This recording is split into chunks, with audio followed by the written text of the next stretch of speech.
want you to show me how to get to know someone like you, someone like you. I want you to know me. مرحبا بنات، شلونكم؟ إن شاء الله الكل بخير. فيديو اليوم فيديو جدا مهم وحلو، راح يفيدكم. هو للبنات اللي يعانون من تشقق بالشفة وجفاف ولون رمادي. هواي بنات يعانون من جفاف يكون على شفتهم، ودائما يحسون يعني بيها مو ناعمة خشنة، وهذا السبب انه ما تسوون مقشر للشفة، وهذا اكبر خطأ.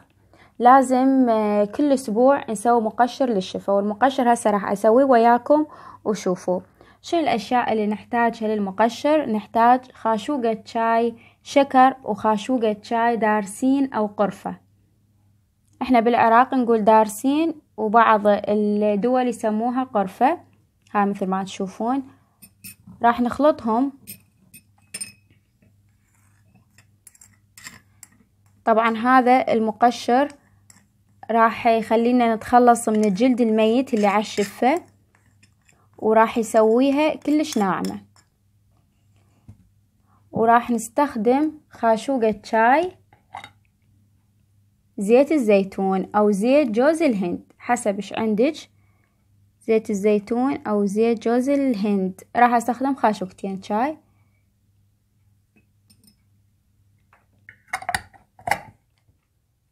وهسه راح اخلطهم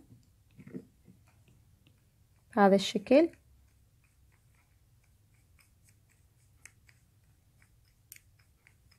يتكونون عندي مثل العجينة، يعني يكون ثخين مو سائل. بعد ما خلصت شنو راح احتاج؟ بعد ما خلطت احتاج فرشة اسنان، بس فرشة اسنان مو نفسها اللي تفرشين بها اسنانك، خليها خاصة لهذا الشي. تاخذين بهذا الشكل وتخليه على الشفة، وتسويه هيك تدلكيه على الشفة بهذا الشكل، بشكل دائري. مباشرة راح تتخلصين من الجلد الميت اللي على الشفة، اللي هو يسبب تشقق بالشفة ويسبب خشونة. بعد ما تكملين لمدة من 3 دقائق إلى 5 دقائق، بعدين راح تغسلين شفتك بالماء. مباشرة راح تحسيها إيش قد صارت ناعمة.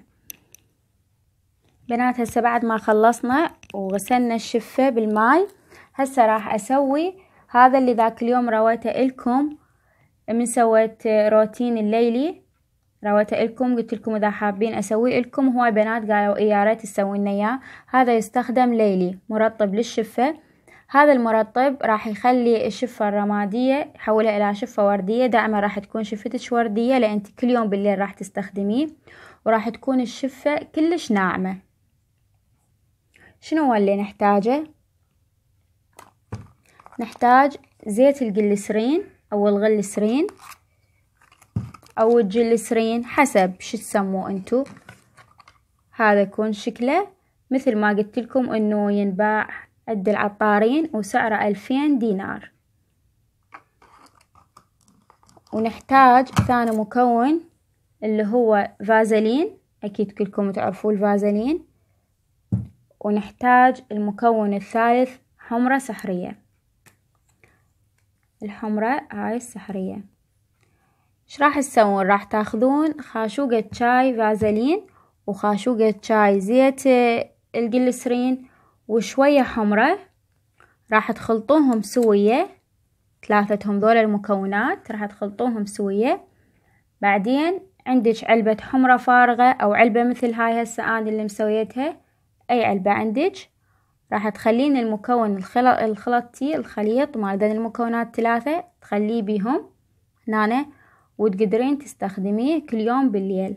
طبعا راح ينطي لون وردي طبيعي للشفة، وراح يخلي الشفة ناعمة، وبعد تتخلصين من تشققات وخشونة الشفة.